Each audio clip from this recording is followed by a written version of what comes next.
at the edge of Central Park in Manhattan. There's a bronze statue of a doctor named James Marion Sims, whose brilliant achievement carried the fame of American surgery throughout the entire world. He's the guy who created the vaginal speculum, an instrument gynecologists use for examination. He pioneered the surgical repair for fistula, a complication from childbirth, and became known as the father of modern gynecology.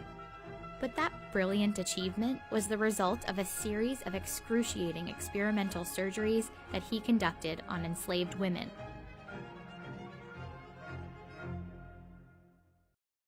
In a lot of ways, Sims epitomizes the story of American medicine for Black women. It's a system that's failing them to this day. From infant mortality to life expectancy, the racial disparities in healthcare are staggering. The gulf between Black and white might be widest when we look at maternal mortality, with Black women 3 to 4 times more likely to die in connection with pregnancy or birth than white women. And that divide can be traced back to doctors like Sims, who contributed to a long, largely overlooked history of institutional racism in medicine. Trying to understand a historical problem without knowing its history is like trying to treat a patient without eliciting a thorough medical history. You're doomed to failure. That's Harriet Washington, a medical ethicist and author who chronicled the intersection of race and medicine in her book, Medical Apartheid. While many of the stark racial disparities in healthcare can be attributed to environmental and economic factors like access to good healthcare, studies show that minority patients tend to receive a lower quality of care than non-minorities, even when they have the same types of health insurance or the same ability to pay for care. As African Americans, we've been abused for so long, consistently by the system. Why should we trust it? Why should we go to it when ill? And that's iatrophobia. That's a fear of the healer, inculcated by the behavior of those healers, unfortunately. It starts with slavery. Doctors relied on slave owners for financial stability. They accompanied plantation masters to auctions to verify the fitness of slaves and were called in to treat sick slaves to protect their owners' investments. In 1807, Congress abolished the importation of slaves and in turn pushed Black women to have more children, to essentially breed slaves. Founding Father Thomas Jefferson later wrote, "I consider a woman who brings a child every 2 years as more profitable than the best man on the farm." Around the 1830s, the abolitionist movement led to the rise of what was called Negro medicine, or efforts to identify Black inferiority to justify slavery. And there were polygenists who tried to use both science and the Bible to find proof that races evolve from different origins. The 1830s also marked the beginning of recorded experimentation on Black women's bodies. One doctor performed experimental C-sections on slaves. Another one perfected the dangerous ovariotomy, or removal of an ovary by testing the procedure on slave women. In fact, half the original articles in the 1836 Southern Medical and Surgical Journal dealt with experiments on Black people. And then, of course, there was James Marion Sims, whose reputation is etched in history and on that statue in Central Park. Between 1845 and 1849, Sims began performing experimental surgeries on a 17-year-old slave named Anarcha. He eventually performed 30 operations on Anarcha and more surgeries on about 11 other female slaves. When his male colleagues could no longer bear to assist him in inflicting pain on the women, the slaves took turns restraining one another.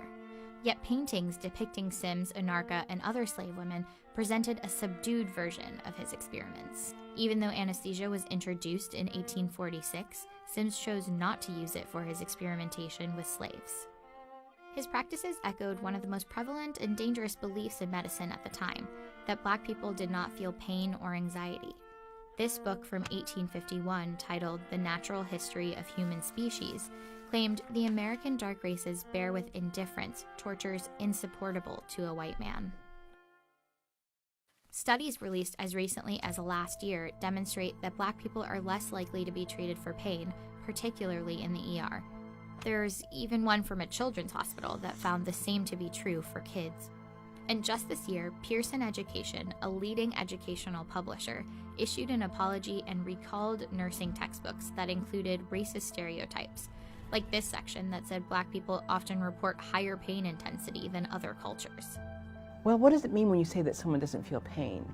Among other things, you're speaking about their humanity. These are all part of that suite of beliefs emanating from the 19th century that we still have not shaken off. Despite all our knowledge and sophistication, they're deeply ingrained. Doctors like Sims might fit the Dr. Frankenstein stereotype, but they weren't outliers. Historically, Southern doctors who used black bodies for troubling experiments were the norm.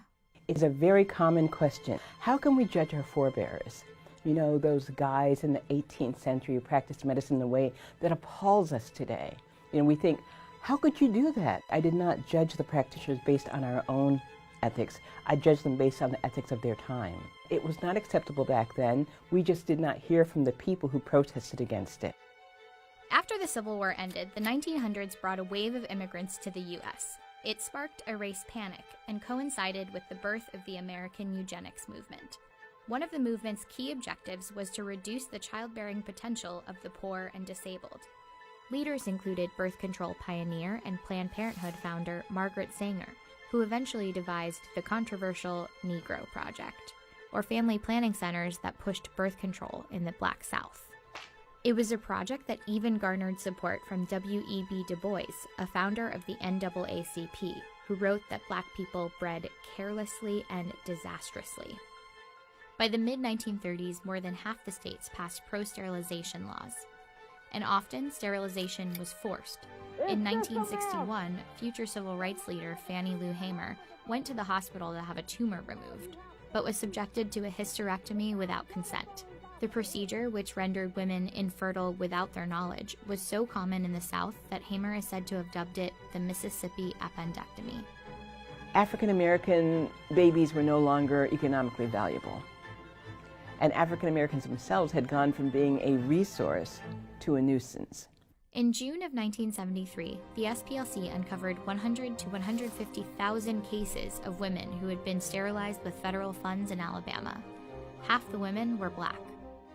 In recent decades, women of color continue to be exposed to dubious reproductive health programs.